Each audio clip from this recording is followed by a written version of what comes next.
મિત્રો કેમ છો બધા મજામાં ને મારી યુટ્યુબ ચેનલમાં આપ સૌનું સ્વાગત છે।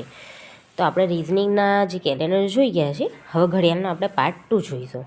ઘડિયાળનો પાર્ટ 2 એટલે કે બીજો પ્રકાર કે ઘડિયાળને પાણીમાં જોતા, અરીસામાં જોતા આમ ઊંધું બતાવે બરાબર પ્રતિબિંબ। હવે પાણીમાં જોઈએ તો આપણે પાણીમાં જે ઉપર હોય કઈ આવી જાય નીચે, જો આવી ગયું ઉપર છે ત્યાં કેવું થઈ ગયું નીચે, કેવું થઈ જાય આમ નીચે બરાબર। પાણીમાં જોઈએ આમ કેવું આવી જાય નીચે, આમનું આમ જ રહે, આ મારી આમ દેખાય આમ હોય ને તો આમ થઈ જાય, આમ ઉલટું બરાબર આમ થઈ જાય બરાબર। ઉપરનું નીચે આવી જાય, નીચેનું ઉપર તો આમ થઈ જાય। ઘરમાં જોઈએ બતાવો, પાણીમાં જોઈએ ને ઉપરની વસ્તુ હોય તો કઈ આવી જાય નીચે, તો આમ થઈ જાય ખરેખરમાં આમ કેવી થઈ જાય આમ। હા ખોટું બતાવ્યું છે, આમ હોય ને ઉપર તો કઈ થઈ જાય આમ નીચે બરાબર। પણ આવું બધું કરવાની જરૂર નથી। આપણે પાણીમાં ઉપર જોઈએ તો કેવું નીચે આ હોય, આમ ઊભો છે તો કેવું આમ બતાવે એમ। તો જો પ્રતિબિંબ ઉપરથી નીચે ઉલટું દેખાય છે, પણ ડાબી જમણી બાજુઓ બદલાતી નથી।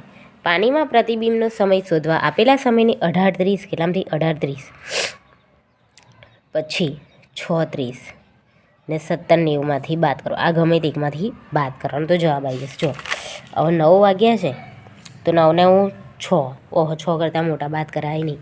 18:30માંથી બાદ કરો 9ને,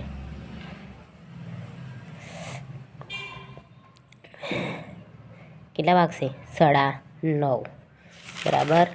હવે જો 3:30ને પાણીમાં જોતાં કેટલો સમય બતાવો 3:30, એને 6:30માંથી બાદ કરાય, 18:30માંથી બાદ કરાય, 17:90માંથી બરાબર આવી રહ્યું। કેટલામાંથી બાદ કરવાનો આમ 17:90માંથી, આટલામાંથી બાદ કરો। જો 3:30ને હું 18:30માંથી બાદ કરું, 0 ને 0 3 3 જાય તો 0, 8માંથી 3 જાય તો 5, 1માંથી 1 બરાબર। કેટલો આવ્યો 15, 15 એટલે કે બપોરનો સમય। 12 પછી 1 એટલે એને 13 ગણાય, 2 એટલે 14 ગણાય, 3 એટલે 15 ગણાય। તો કેટલા વાગે બપોરના 3 વાગે ગણાઈ ગયું। અહીં દેખો 6:30માંથી બાદ કરું તો અહીં 3 વાગ્યા, દેખાય છે।